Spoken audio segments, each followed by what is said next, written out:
Welcome to the Attempting Stand-Up Comedy Podcast. I'm your host, Tim Cambridge.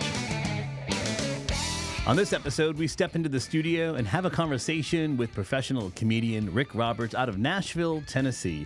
He's the founder of School of Laughs and has toured the country doing stand-up comedy, writing jokes, and also mentoring other comedians to take the stage with courage and share this amazing craft of stand-up comedy. Let's enjoy this episode of Attempting Stand-Up Comedy with special guest, comedian Rik Roberts. Hey, before we dive into this, I'm curious about your riding.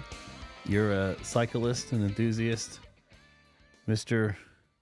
How many miles a day? It varies per day, but 500 a month is about where I'm at. So a little over 150, between 100 and 150 a week. This kind of goes depending on the weather right now. Unbelievable. Yeah. So I'm at 17,000 miles since I started. Now, do you have a favorite app you track that with? Yeah, Strava is a really good fitness app. Dynamite. And so Keeps track of elevation, everything. So today I want to talk about your journey in comedy, but I wanted to bring up your cycling and your biking because the mileage, 500 miles a month. Yeah. It's kind of like what it takes to do stand-up comedy. I mean, you got to keep on pedaling in all kinds of terrain. You see where I'm going with this? I went through your course. Can I give a backstory real quick about you? Sure. I know I normally don't like to step on the guest, but it's all your fault that I'm attempting stand-up, Rik. I'm not taking responsibility for you. Yeah, neither is my mother.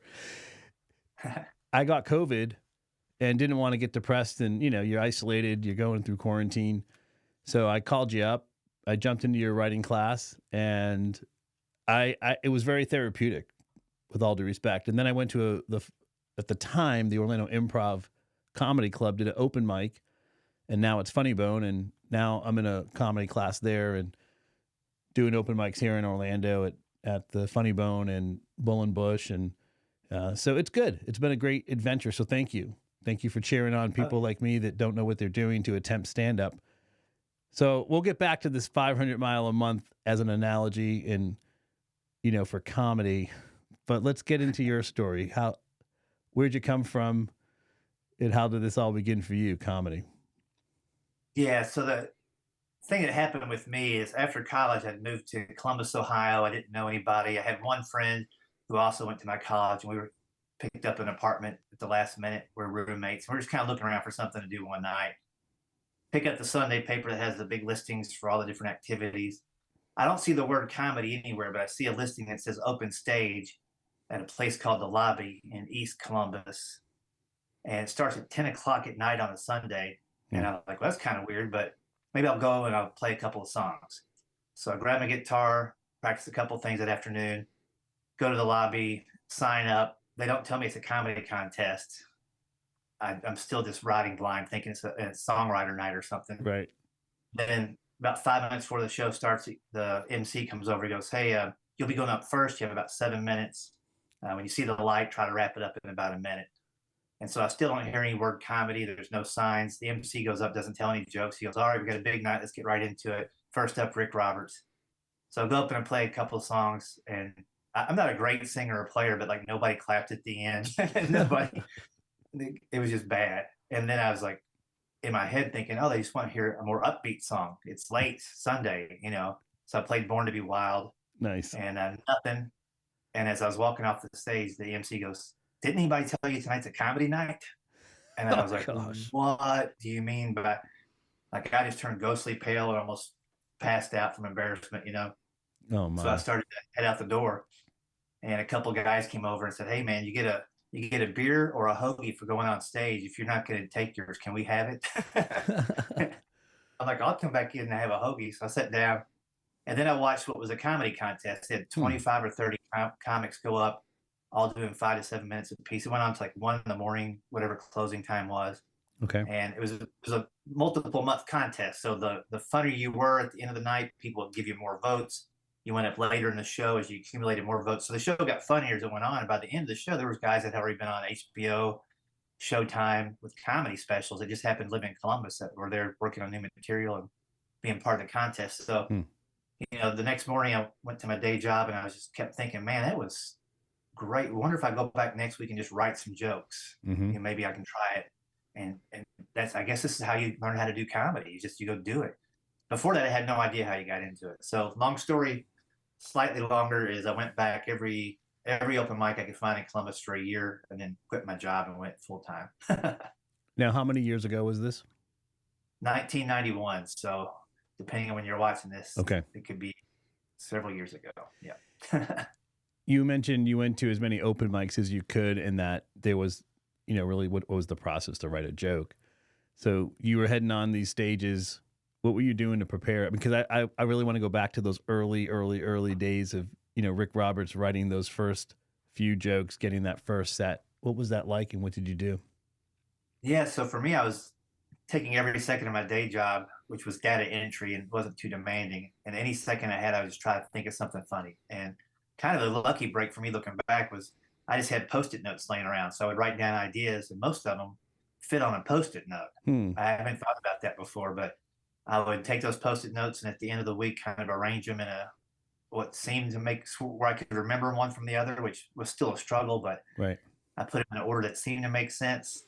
And then starting on Sunday night in Columbus, we had 3 open mics. We had 2 on Monday, we had 3 on Tuesday, 2 on Wednesday. And so I would go to all of those with those jokes and then maybe write a couple of new ones during the week. But I would test those jokes out at every different open mic with the different audiences and the different demographics, I guess you would call it. And then the jokes that worked, I would keep. And the ones that didn't work, I'd try to fix, or I'd replace them with new jokes and just try to build up an act. But the lucky thing for me is we had 7 to 10 open mics a week that I could go to just in Columbus. And then within 3 hours, there was dozens more, So I had a good playground to play on starting out as far as getting the jokes out there and testing them. I like that, a good playground. Yeah, that's really what it was. Just going around. Do these kids like to play? The kids were my jokes, and jokes from my kids. And some have jaundice and need to get the light and go to bed. Well, you've been riding your bike a long time in comedy. That's not an overnight success, and yet you're still doing it. And now you've obviously matured in the process. You have been an instructor and a mentor to many comics, some that you and I have worked with that are doing well, that have done, the Just for Laughs in Montreal, to all kinds of events. You really helped really champion some people into this craft of stand-up comedy, which, I mean, it's really an interesting art and science. So I want to kind of peel back your comedy brain for a moment and take us down maybe a little ride of some of your frustrations in writing early on. And, in a weird way, you learn through trial and error.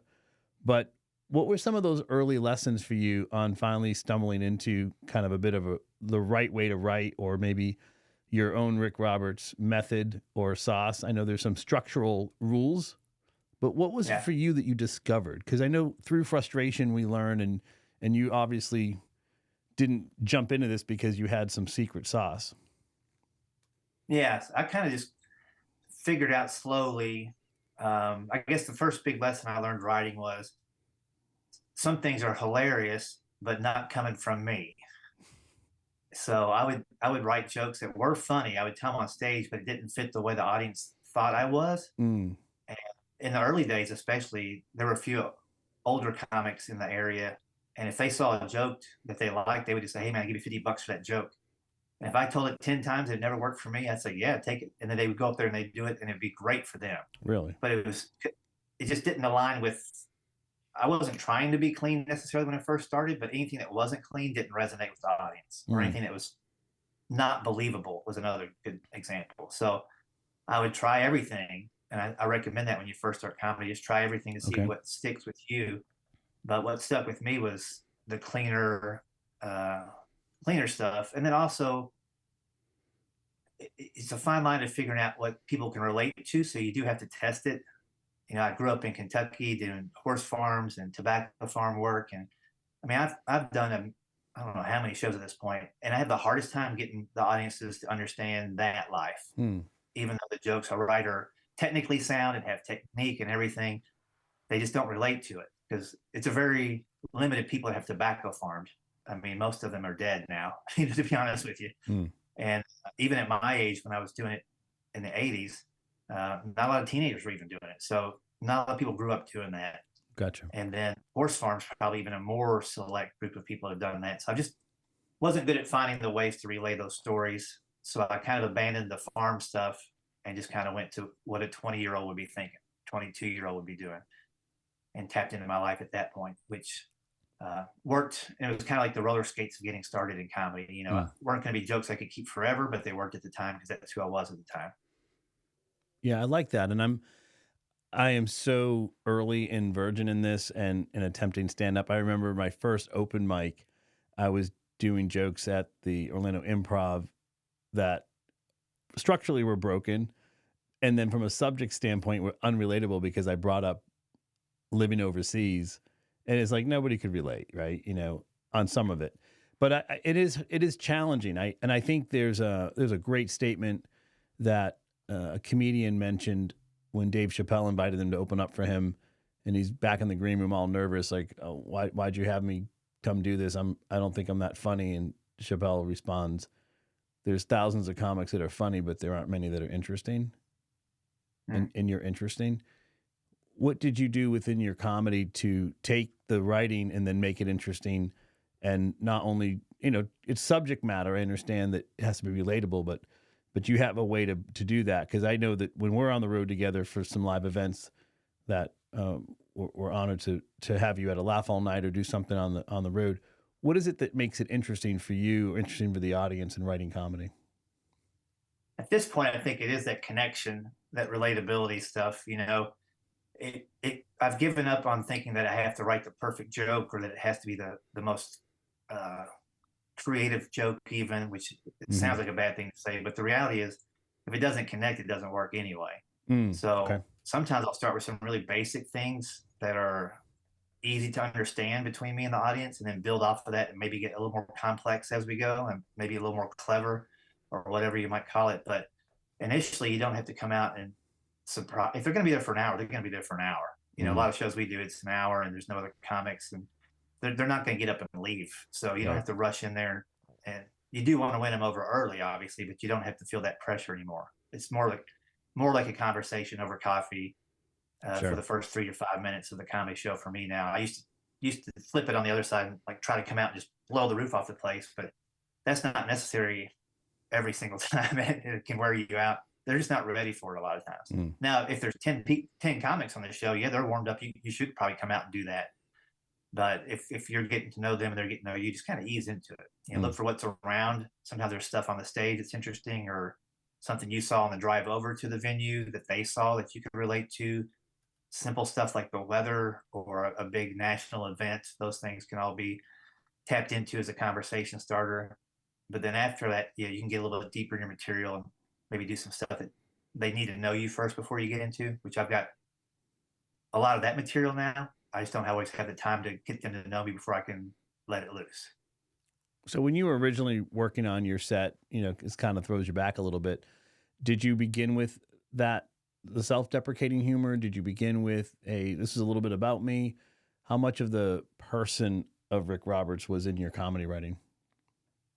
Yeah, probably not much. If I went back and looked, I probably just went right up to the microphone and started firing off jokes, and with no real flow to it besides that a flow that I could remember, but no reason I should be telling the joke necessarily. It was just these Right. are the jokes I had. Mm. I tried to remember 20 for 5 minutes or whatever it was. The one thing I did try to do early is make sure I had 3 laughs after the setup. Mm. So the obviously the punchline you hope they laugh at, but I had another line in case they didn't laugh at that, and maybe a third one in case they didn't laugh at that, so that anytime I brought something up, at least have 3 chances to get a laugh. And then you would learn which ones work and keep those and get rid of the ones that don't. Mm. If the third thing got the laugh and the first two didn't, then see if that third thing works right after the setup, and then find 2 new tags for it. Just sometimes it makes sense to you, but not to the audience. You have to flip it around to make sure that they get it before you add another laugh. Okay.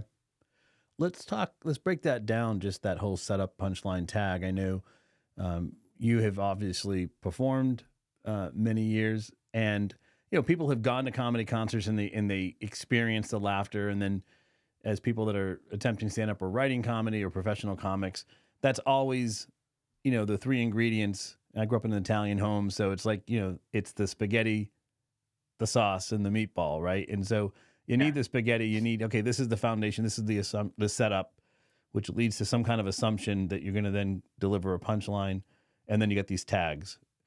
Can we talk about that? What does that look like for you, and how does your brain, work on building that Yeah. recipe? Yeah, so I'll give you an example. So I'm 55. A lot of my audiences are 55 and up. So my overall premise for a chunk of material might be I'm doing old people things now. So that's a premise. It's a sweeping statement. Mm-hmm. The setup for the joke would be I was waiting in the car line to pick up my prescription at CVS, and I hate that. But to make it more fun, I try to guess what prescriptions the cars in front of me are getting based on what kind of prescription the people are getting from me based on the kind of car they're driving.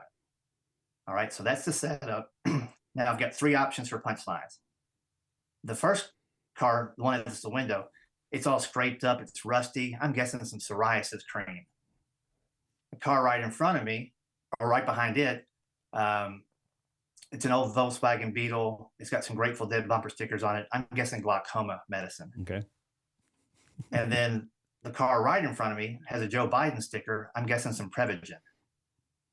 So, but the thing I like about that joke is there's a punchline for hippies in there. Right. There's a punchline for everybody that's watching TV and sees all these psoriasis commercials, and there's a punchline for political people. And I can move those around in any different order. I can put Donald Trump on the bumper sticker and come up with a different ADD medicine or whatever. You could pick any politician for that, depending on your group, or you could leave it out and pick a sports figure or a sports team. They have a Titans bumper sticker. I'm guessing some antidepressants. So you can just substitute those different laughs in there based on your audience. So the joke doesn't always stay the exact same, but the premise and the setup does. And what I love about this is that one of the things I'm struggling with, early on in this is that vulnerable truth. So they see you, they know that is true. Rik, you would be going to pick up the prescription at 55.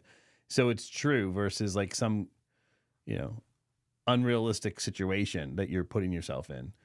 I heard somebody say a while back, I wish I could tell you who said it, but they say the way they approach their set, is it true? Is it you? And is it new? If it's all three, they can't wait to tell that joke. I heard that on a podcast somewhere. I can't remember who said it, but I really like that. And it is kind of a filter unknowingly that I put a lot of stuff through. Mm. And so then you create this premise or the setup, right? Mm-hmm. Now, in there, I remember in your class, you talk about creating a tension, you know what I mean? In that you're almost, it's like an assumption that's elevated. And then what does that lead to next?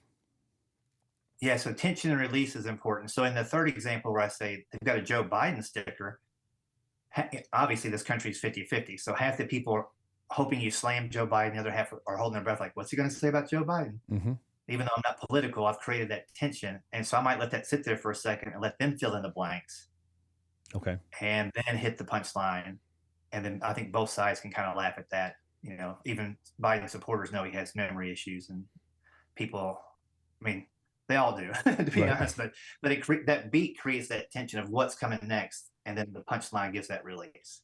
And so that's why I put that one third and not first, because of the three, it creates the most tension. And if I recall, did you use the analogy in your class about the rubber band is that you bring the tension back and then you release it, the punchline?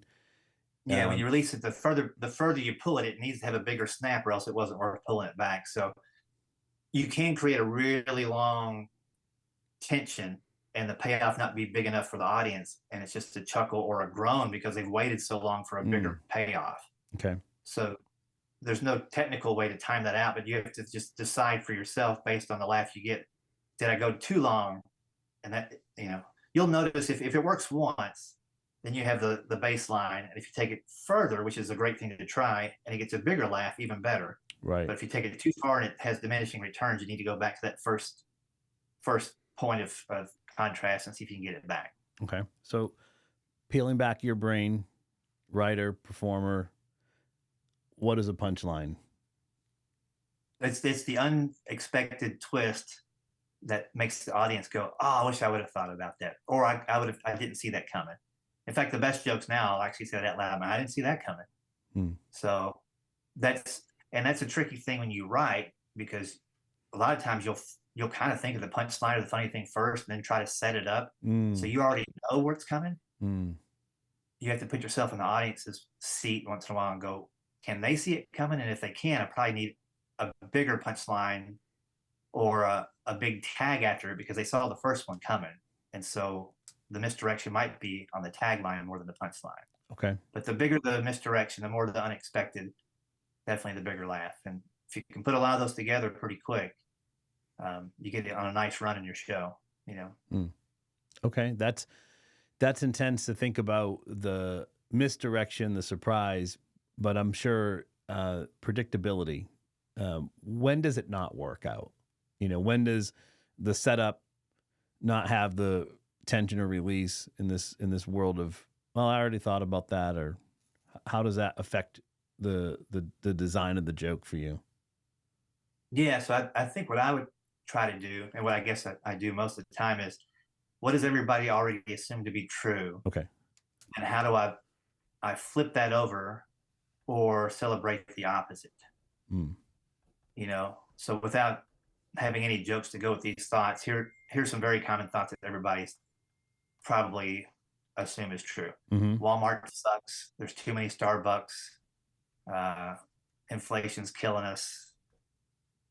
Those are just three quick examples. But how can you take each of those and flip them to where inflation is a good thing, or Walmart's a great place, or there's not enough Starbucks? That's where the joke would be, because everybody else already assumes the other stuff to be true. Same thing, and that'd be a great way to apply to politics. If you really can't stand a certain politician, instead of just getting up there and ranting against them, flip all those things you don't like about them to a positive thing and exaggerate the positive to where people understand you're being sarcastic. I like this whole idea of the flip, the opposite. Take the negative and then go the other way. Yeah. So then the tag, what's the purpose? Well, if you've already got them laughing, if you keep them laughing, you don't have to have downtime stating a new premise and a new setup to get there. So even in the best joke writers, Jim Gaffigan's probably the most efficient as far as words. He might use 3 seconds to set something up and then have punchlines for it. But if he just keeps tagging it, he doesn't have to use those 3 seconds. He's just adding more laughs, adding more laughs, adding more laughs. And on stage, you're having a discussion with the audience, basically, with your act. You want them to participate in that discussion through laughter. Right. If you're talking all the time, setting up all the time, and just having one little payoff for a punchline, you're not giving them an experience. They're just listening to you. But if you're giving them the opportunities to laugh, they're participating in that conversation. So the more laughs you give them, the more they feel like they participated, and the more they liked you. And they walk out going, man, that was fun. But it wasn't just fun because you were funny. It's fun because they laughed more, because they identified more, and you spent less time setting things up. And so the tags, and how do they contribute to that funny, and then how do you come up with them? Like, what is your, okay, I got them here, how am I going to push it further? Yeah, so you can either follow the path you're on logically. So let's write a joke, or let's write some tags. So let's go back to my drive-through pharmacy joke. So the first car had the dents and scrapes and rust, and they were buying psoriasis cream. So if the audience laughs at that, I could say, and by the way, can we stop showing these during dinner? I don't need to be watching a psoriasis cream, somebody picking at their scab while I'm trying to eat a slab of bacon or something like that. Right. And just see if there's something extra there. And then if they laugh at that and I want to extend that joke even further, I could have what would be great is if they showed this kind of, this kind of medical ad while I'm eating, because I'm already eating, just see if I can take it further. Or I can just say, that's enough for that one. Let's move to the second car that had the glaucoma medicine, and then do that punchline. They got Grateful Dead bumper sticker, probably some glaucoma medicine, the crowd laughs at that, I could probably pick out somebody who laughed more than everybody else and goes, "Oh, there's a child of the '70s, or Right. there's a kid of the '60s, or there's a deadhead," and get one more laugh because they liked it, and now the crowd knows that might be a person that would also be getting some glaucoma medicine. You know what I mean? Um, and so you could just follow it and try to push it one more. But you've done too much of that if you get to your third punchline and it doesn't get the big reaction that it should Mm-hmm. get. You've delayed it too much. Let's talk. And also, I'll say this about tags because I think this is the most important thing that helped me out. Mm-hmm. So when I had my first sets, even, and I was writing those short jokes that don't really associate with each other very well, but they're just what I thought was funny, I would use the last tag of the first joke to lead me to the topic of the second joke. Hmm. So, let me think if I can give you a quick example. In my comedy show, I talk about my parents, and my dad just got on Twitter, and he's 89 years old, and he sends out a bunch of tweets. And so I can do all those punchlines. And the very last thing I could say, and it doesn't have to be a funny thing in this tag to get you to the next place. It just has to make the transition. Is It's odd that my parents have lived 88 years before they ever got a computer, and my daughter, who's 11, has never been not on one. Mm. And so I've taken the parents' first time and brought it over to my daughter, having never not been on it, and I can start that series of jokes. Mm. So that it's just, you can find a way between topics by writing a tagline to get you there. Sometimes it can get a laugh. I could probably think of a better example if I wasn't just kind of going on the fly here, but that's the key, is just moving the show along. And when you're building that set, is that to help keep momentum and rhythm? Is it also so people's brains don't have to think harder? Because you and I've talked about this where, like, I'll have a long setup. You're like, Tim, you're making people work too hard. Mm. Yeah. I think you want to make it easy for the audience. You want to respect them, assume that they're as smarter than you, Mm-hmm. so that they'll understand what you're saying, and respect that they don't need a lot of downtime or a lot of, the habit that we get into sometimes is asking permission to tell a joke by saying, "How many people have been to Chick-fil-A?" Mm. More than half the country has. So you don't have to ask that question. You know what I mean? Just say, "I was at Chick-fil-A and this happened." So the audience doesn't need you to ask them questions for their participation. They want to participate by laughing, not going, "Yes, I've been to a Chick-fil-A. Move on, Right. sir." You know what I mean? Yeah, you have actually critiqued me on that, which has been helpful on the question. Sometimes I'm lazy in my setup writing, and I'll say something like, clap if you've used the self-checkout line. It's like, Yeah, and I'm guilty of it too. It's just that we're trying to build that connection with an audience, but they don't really need that. mm, Now, it might be a good tool to use if the audience isn't focused and they're distracted, and you want everybody, maybe a third of the crowd is a youth group in the back of the church, and they're kind of having their own thing, and the rest of the crowd is the adults.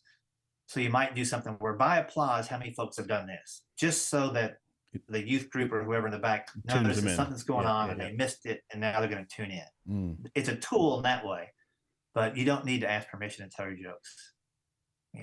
That's great What if advice. the audience says, "No"? Are you going to not do the joke? You're going to do the joke no matter what they say, right? Right. No, that's good advice. You don't have to ask permission. Yeah. I will say that if you have a crowd participation series of jokes that Mm-hmm. you want to get to, then you might do it. So I've got a joke about deer hunting, and I've got punchlines because I know what the audience member will say, and it will feel improvised. But I need to know one deer hunter in the audience to have that conversation. Mm-hmm.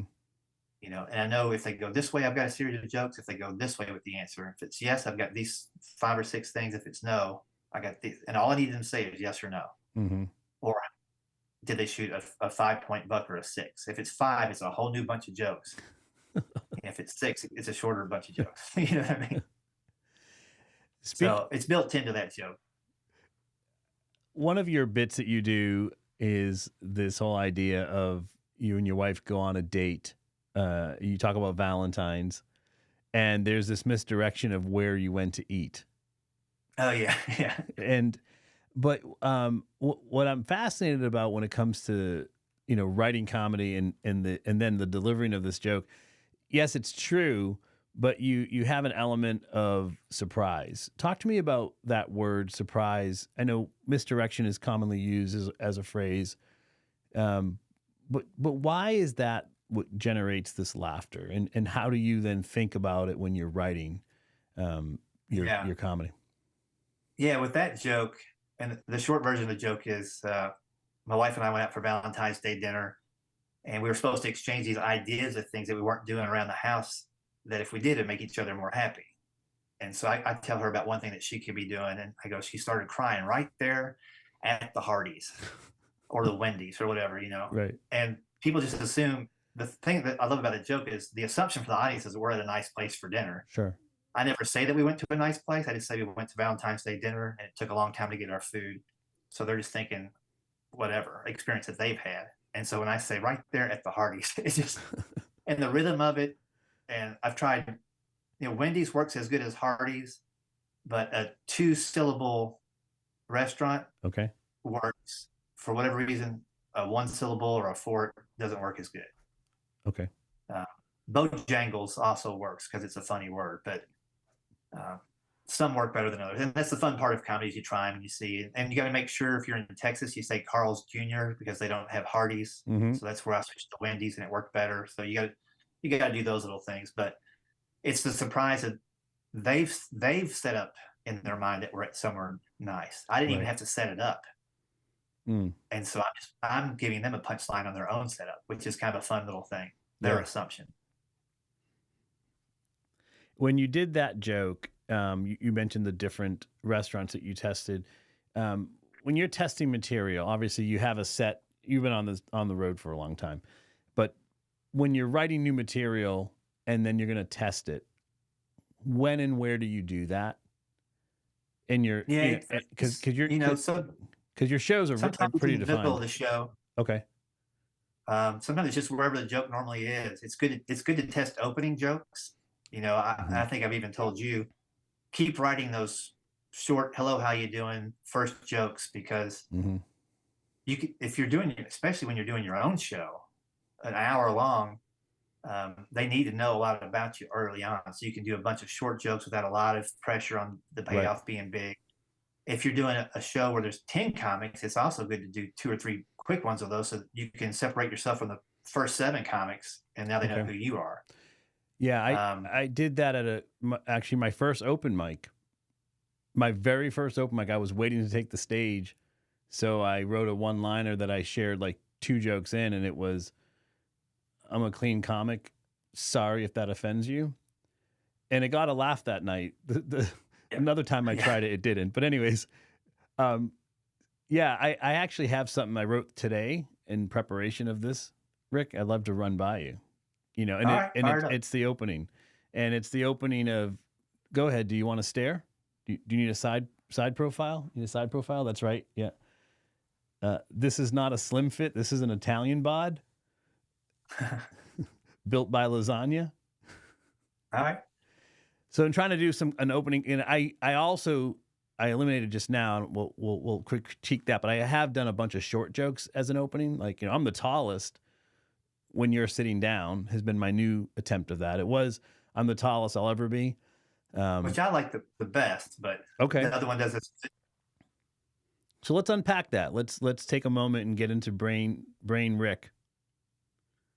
You want to do the short one when you first? Say I'm the tallest I'll ever be.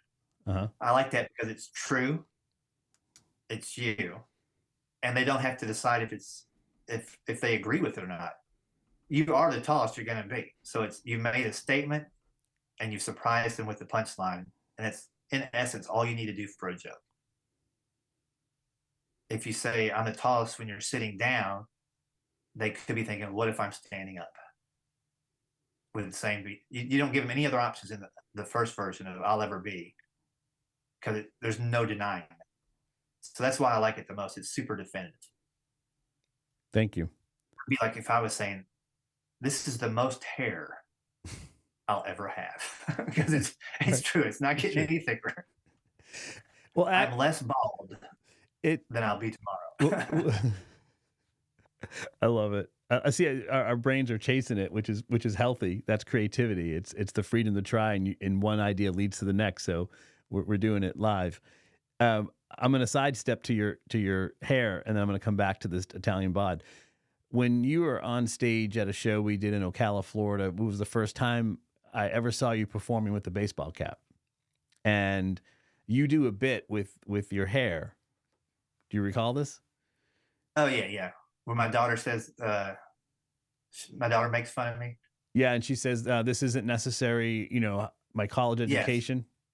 So yeah, the joke is real simple. It goes, she asked me what the word or term non-essential Yeah, means. I non-essential. say Yeah, it's nice to have, but you don't have to have it. She goes, "Oh, I get it, kind of like your hair."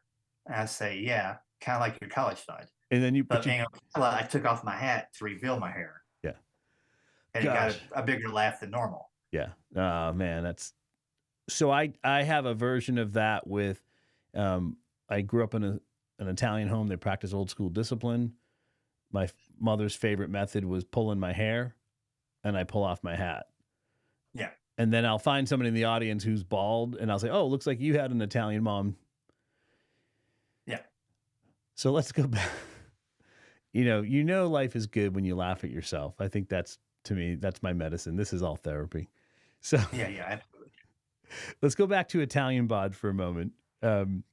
So this idea of when you get on stage as a comedian or someone attempting stand up, it's one of these things where the obvious, there you are, there's that person in front of this crowd, and a lot of comics do that. They'll do self-deprecating humor, and I'm working through some of that. Is figuring out what do I pick on, how do I use it, how do I leverage it. So I've thought about this, and the idea originally came to me. I was traveling in Texas, and I went to a clothing store. I think it was like a TJ Maxx or something. And I was in the dressing room trying on a shirt, and it has the tag slim fit, and you're like, no. I put it on. I'm like, no, I'm not slim fit. I'm Italian bod, and that idea popped in my head, and now I've been trying to fit it into an actual joke with the proper setup and punchline. Yeah, I think maybe there might be an opportunity to explain it a little bit, just like you did there, because when you did the joke initially, you are trying to keep it quick. But I was thinking slim fit. You were trying to reference slim fast. I wasn't sure exactly, Okay. because you're talking about your body, not your clothes. So if you're going to talk about slim fit, which is a tag on the shirt, then that needs to be clear to the audience to get the best laugh. So that takes me back to what I always ask is, what am I trying to say? So you're trying to say, and it might be variations of this, but basically to me, you're trying to say, when I pick out my clothes, they should have a label that says Italian fit. That's one way of saying it. Or when I went to pick out, there's no worse way than finding out you're not slim than a t-shirt telling you because the tag says slim fit, whatever it might be. But we need to know that it's the tag on the shirt first. So then with that knowledge, you could rewrite the joke in a variety of ways. It could be as simple as, you like my new shirt? I found out at JCPenney I'm not slim fit. I went to the unfit section, and so all those clothes are perfect for us Italians. And then you can go right into your Italian joke. But there's just different ways to get into it. Thank you. And then go ahead. I like the idea of maybe you just now discovering that you don't have a fit body based on the way they sell clothes now. There's probably an untuck it punchline there somewhere, and that could just be the tagline. Like, I need a clothesline I need a size called unfit, or I guess they have it now. It's called untuck it. They started a whole company based on people who's fat pushed their shirt past their belt line and it didn't look right. So hey, just untuck it. It's basically called unfit. So there's something there to play with, I think. The first time I did the dressing room deal, when I mentioned about the slim fit versus the Italian bod, I impromptu in the moment tagged it with, it's really the mirror's fault. They should have a slimming effect. Yeah. And I was I was, doing put down humor on the mirror. Like, can't they get this mirror to make me look slim fit? Yeah. Well, I think that's a good idea. Like, the joke there might be, you're not wearing slim fit clothes if you're looking in the mirror and you don't fit in the mirror. I realized I'm not slim fit when I tried on the shirt, Right. and neither me or the shirt fit in the reflection of the mirror. Yeah. They should just have little boundaries on the outside of the mirror that Yeah. says, go up 2 sizes, you know? Or they should have a mirror that starts off this big with little indicators of what size you are, you know? Yeah. Stand on this line. If you're this wide, you need extra Right. large. You Right. know? Yeah. And then it would be like wide mirror, narrow, you have the slim mirrors. And Yeah. that, So, yeah. And that's where, it's again content that's relatable. I'm also thinking through the lens of self-deprecating. They see you. It's a physical object in the room. And what I'm learning, and Jim Gaffigan, you brought him up earlier. He has a great line in an interview about how he was asked, so what do you really do? And he kind of, yeah. sheepishly, humbly says, I make strangers laugh. And what I love about this statement is in comedy is if you understand you don't have to worry about who people are and just focus on, the craft. I think it's actually more liberating versus like, Mhm. we talk about fans or people that follow. It's like, don't worry about it. Just focus on the craft. And that's where this whole idea of I'm trying to say the obvious. There he is on the stage. He's short. He's not the slim fit, dude. How can I leverage that content, that situational obvious physical Yeah. presence? Yeah. Yeah. And you're not like a heavy, heavy guy either. So, like, if you draw attention to it, um, this is where you get down to the details and it probably doesn't matter. But like if you're wearing black on stage and you say that, it's harder for them to get the joke than if you're wearing something that reveals that you might have a belly. I've Mm, never thought of you as a heavy guy at all. So, you know, you'd have to convince me of that to a degree. Whereas I can see that you're short. Yeah. good. That's good. Um, let's shift gears on a few things in your routine world. And what I mean by that is systems and procedures can also create opportunity for people to write comedy and do well in their craft. You're a pretty disciplined person. I know that because I've been with you on the road. Um, could you just share with us maybe one or two of your personal routines or rituals and that help you, continue to do this craft? I know it's been an amazing adventure for you. Yeah. There are a few things I always try to do. The day of a show or the day of an open mic. And I've got a place I go twice a month here in Nashville. It's kind of like an open mic for me where I get 6 minutes, and the crowd is probably 20% of the crowd comes to every single one of these. So I need to switch up the material for them a little bit. So I get excited on those 2 days of the month for sure. And that morning or the day before, I'll write a bunch of new material. Um, I'll try to put it together in a way that makes sense. I'll try to punch it up during the morning. I'll sit with it during the afternoon. Then the drive over to the venue, which takes me about 40 minutes, I'll just say it. I'll Mm, repeat it till I kind of remember what comes next. After I've got it down, maybe the third or fourth time, I'll start having fun with it and saying it different ways, saying it with different inflections, thinking about the words and seeing if there's words I should slow down for hmm or over articulate because of the way I've grown up in the South. Um, Different places I can pause. And then I'll start looking at the clock in the car and seeing if it's 5 or 6 minutes as I get closer to the gig. And if I get there and I feel good about it, I'll go inside and make a few more notes on my index card. I have a little time to chill out before I go on stage. And when they bring me out, I'll look at that set list right again before I go out and make sure I know the first three jokes because they're all new usually, right. and make sure I know those first three ones so I can get off to a good start. And then always try to know what I'm going to close with in a short set for sure. In a longer set, I've got time during the set to think about it. But in a short set, I really want to know before I get to 60-second light what my last 60 seconds is. Mm, I can always change it if I want to, or if I have a better idea when I'm out there. But if I don't, I want to know already what I plan on closing with so that I can keep the show rolling on time. that's great advice. Knowing, And then, having fun, reminding myself, I used to have like the three S's that I would say to myself: smile, sell it, and the third I can't remember, but I've got a Joe Biden bumper sticker on my car now. So it's that's awesome. Oh, Rick. uh, slow down. So the third S is slow down, sell it, meaning believe in your material. and smile. Have fun while you're doing it. Yes. I want to highlight something in your teaching about, the whole rule of threes. And, it's, I'm working on a new bit right now, and I'll tell you the setup. Um, I have two kids. They've moved out. Some would say I'm in the empty nester stage of life. And I call it the hallelujah phase. Hallelujah. The kids pay their own bills mostly. I don't have to give them a speech in the morning, go clean your rooms because I rent them out. And then hallelujah, I don't have to share the Lucky Charms. So Got it. So you got three good ones. I think so. I don't know. I mean, I only have tested that once actually at a Laugh All Night. I was hosting and opening up for Scott Humston. We had a show in Delray Beach, Florida, but I haven't done it at a club yet. And so I'm planning on doing it at the club and changing the word hallelujah to heck yeah.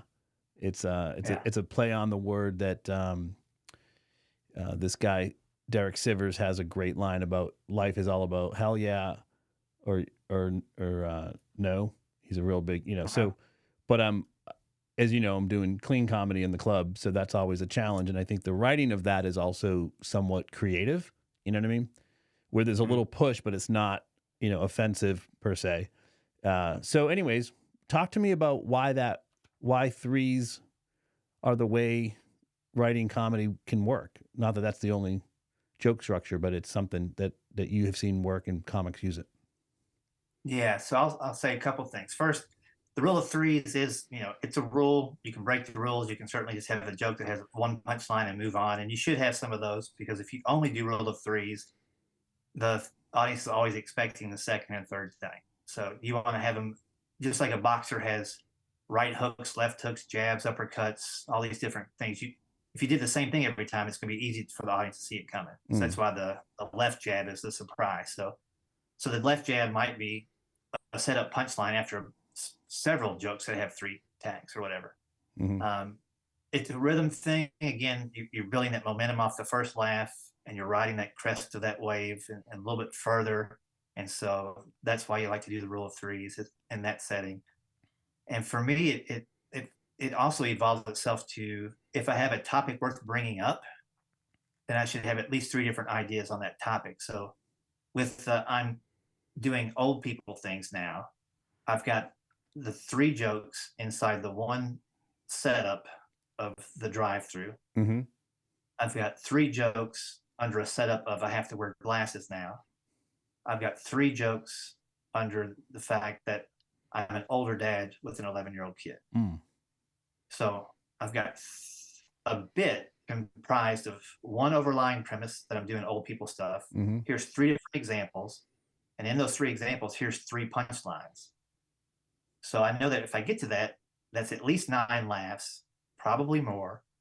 And it turned out to be about 90 seconds in general for me when I do a joke like that. So to me, I can look at this bit and know, hey, it's got at least 9 laughs. Probably I'm going to have a couple extra tags in there. So it's probably going to be 12 to 15. It'll be 90 seconds. And so I'm averaging at least 5 laughs every 30 seconds or 10 laughs a minute once that joke gets rolling. So it helps. And I don't stick to that. It's just what it is. Sure. It's when I write those jokes, it turns into that. The other thing I'll say, we'll go back to your joke about becoming an empty nester. So the examples you gave are good, but I would also say that I can predict you would say something along those lines. That you're happy they're out. You can have your own cereal, whatever, you're renting the rooms out. So if we looked at that and go, okay, that's what the audience would expect you to follow it up with, what would be a bigger surprise? You could say something like, I'm sitting with my wife the other night. I'm like, honey, I can't believe after 22 years, we're finally empty nesters. And she looks back at me and she goes, almost, you're still here. That is funny. And so she can't wait for it to be completely empty. Right. Now she's got you to deal with. Right. You know what I mean? So that would be the unexpected. One example of an unexpected. That is and why. An example of a joke that just has one punchline. Yeah, I was going to say that is why I love these conversations because the creativity, this energy, but also the challenge. And that is, I think, the bigger surprise, the unexpected. And I need to continue to take that rubber band and stretch that challenge to go to the extreme. Yeah. It's not false, but it's definitely exaggerated. Yeah. And maybe even your wife uses those three examples you had in your joke against you. Well, as soon as you're out here, I can rent your room. I love You know, it. as soon as you're out here, I could finish my own boxes here, whatever it might be. So let me do this. I'm trying to think of what that word was when you flip something. You're talking about the kids, but in essence, the joke becomes about the wife wanting you to move out. So kind of like the that's actually, what is that called when you see people kind of do a not a U-turn, but it's kind of like a hard right, and the Yeah. subject that you were paying attention to is no longer the kids, it's the wife or the dog or Yeah. Well, I think it's the assumption in the audience's mind is that when you say empty nest, that it's you and your wife without the kids. So that's the assumption. So you surprise them with the fact that it's not empty. She wants you out of there. So it's similar to the Hardee's joke where the audience assumes I'm at a nice restaurant, but we're at somewhere different. And I call that suspension of place or time. okay. So there's an assumption by the audience, and you don't necessarily say it in the setup, but they just assume that this is taking place somewhere, and you surprise them with where that happens. Mm. So I never found a technique in a book or anywhere, but I just called. So I just decided to call it suspension of place or time because it might be the amount of time that they're assuming. Like I could say, "Oh man, such a big day today. Our daughter is finally potty trained," and people might clap and I go, "She's 23. It was about time." So that would be a suspension of time. Okay. The restaurant would be suspension of place, and I guess in your case, it'd be suspension of person. You know, they're assuming it's your kids that are creating the emptiness, but your wife wants you out there to actually create it. Mm. It's good. So Rick, It's a fun one. If you it could write 20 of those, you know, the crowd that has no idea where you're going. I can usually find 2 or 3 in an hour that I can put in there, and they're nice when they come up. But I'm not like a Stephen Wright who can do that kind of thing mm. constant. But I love those jokes. Stephen Wright is literally in my top 3 favorite comics of all time. Oh yeah, I'm biased. He was from Boston, but his one-liners, unbelievable, and short jokes. So let's do that for a moment, and then we'll end with some of your recommended resources. But in your world, is there any comic you really enjoy, or maybe for you, what has been kind of an inspiration in your own life to keep you going on this? Because you're still running, you're still riding, 500 miles a month. yeah, It's not that you've been doing comedy and gave up after 90 days. You've been hunkered down and sailing through all the storms. What's your yeah. inspiration? As far as like comics that I like to watch, I got to be really honest. I don't watch hardly any comedy anymore, unless I'm at a show working with other comics. And you're I'm seeing not. them, yeah. Yeah, I'm not out flipping on Netflix watching comedy. Um, I'll watch some of the big names once in a while when they come out with a special or friends. You know, Hmm. watch their sets. But I've seen, not that I've seen it all, but I've seen enough. Right, right, right. that you know, anytime that I have to do something like that, I kind of like serial shows on Netflix and stuff that's surprising in different Sure. ways. You know, Yeah, great writing. you've already been in the sausage factory. You're kind of good. Yeah, it's like my shoes smell like sausage. I need to go somewhere, walk barefoot somewhere else for a Exactly. little while. Then that's not to say that I can't stumble upon comics that I like to watch, but I just really 5 minutes, a late night set is hard for me to even sit through anymore. Like 3 to 5 minutes is plenty, you know. Yeah. Thanks for So this might watching. not. Thanks for watching my short little I know. suffering through Well, my unlisted I have to keep YouTube my brain videos ready for it. You know, it's like to okay, I need critique. to It's find a like, place where I won't be distracted, and so this might not be the best answer, but it's true. that's good. But what keeps me going at this point is really the same thing about riding a bike. So with comedy and with riding a bike, there's a learning curve at the beginning. as easy as riding a bike is, there's still things you have to learn how to do. You have to pace yourself. You have to pick the right distances, the right time of day. You have to feed your body the right nutrition, all those kinds of things. And then after a while, you have to upgrade your bike because you realize, oh, I got into this. Now I'm really into it. Same thing with being a comedian. So once you get your first act together, 10 or 15 minutes, and you start emceeing, pretty quickly you realize, oh, to move up to the feature level, I need to have bigger surprises, bigger laughs, quicker payoffs, different bike. Then as you move up to headlining, you need to have a really slick machine going to pull off somebody watching you for an hour on stage. You have to be funnier and more interesting or more different and engaging than the first two or the first 15 comics in front of you or whatever it might be. Same thing with the bike. If you want to go further, faster, you need to cut some weight somewhere, and that might be on the bike. It might be you physically or whatever. And then the last thing about this point of the journey is I like to go to new places on my bike and with my comedy. And so I'm in shape on my bike. I'm not going to get in much better shape than I am on my bike. I'm doing pretty much the max what I can do as a 55-year-old guy with this particular heart and everything else that goes into being an athlete. With the comedy, it's about the same. I can't get much further than I have already. So I like to go to new places, and both with the bike and with the comedy, I want to raise funds and awareness for good causes. So at 55, I've had the me time. I've had the only me time on the road for a long time. I've had the me time versus family time for an equal amount of time. And now I just want to have, if I'm leaving the house, it's for a good cause, whether that's riding my bike or doing comedy. I want it to have a purpose. And so to one place people can see that kind of ties it all together is bike, the number 4, bucks.com.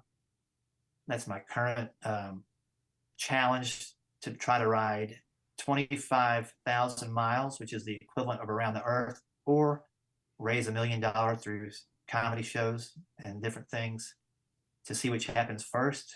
And I'm pretty sure at the end of March 2024, we'll have raised $1 million and been about 80% of the way towards the riding goal.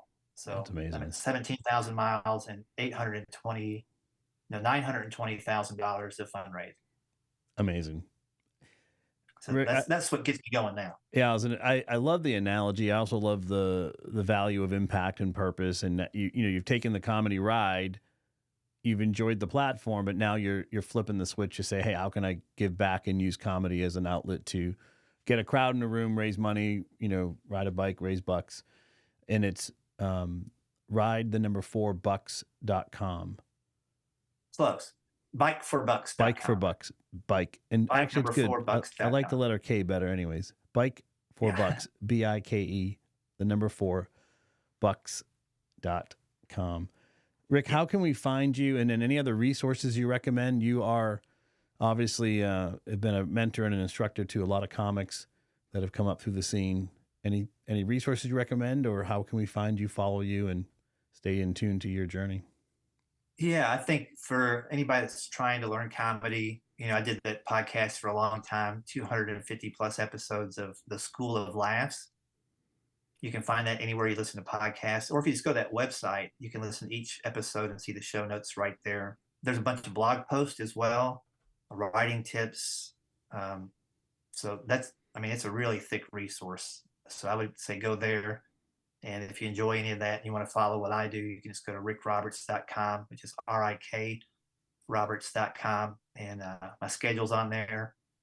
And what I'm up to is on there as well. So I do a few things besides comedy, but that's the underlying thing of all the stuff that I do. Dynamite. Well, thanks for helping me on this adventure of attempting stand-up. Thanks for helping others. Thanks for bringing the gift of laughter to so many people around the country. And I just can't wait to be back on the road with you soon somewhere. And we'll find something healthy to eat in the process, and I'll work on my Italian bod. All right. We'll see if you are wearing unfit, untucked, or slim fit clothes when I see you. I'll bring with me a little tiny mirror. Yeah. And if you bring in a suitcase, I know that your wife probably has an empty nest. That is correct. Thanks, Rik, for your time today. I really appreciate it. All right. I'll see you in the prescription line at CVS. Okay. Thanks for listening to this episode of the Attempting Stand-Up Comedy Podcast. Subscribe on YouTube at Tim Cambridge Comedy. That's Tim Cambridge Comedy. And also follow me on Instagram at Tim Cambridge, and subscribe to listen to the podcast wherever you enjoy downloading your favorite episode of whatever you're listening to. Remember, be an endless learner, have the courage to take the stage, and let's enjoy more laughter in our lives. And thanks for tuning in to the Attempting Stand-Up Comedy Podcast. I'm Tim Cambridge.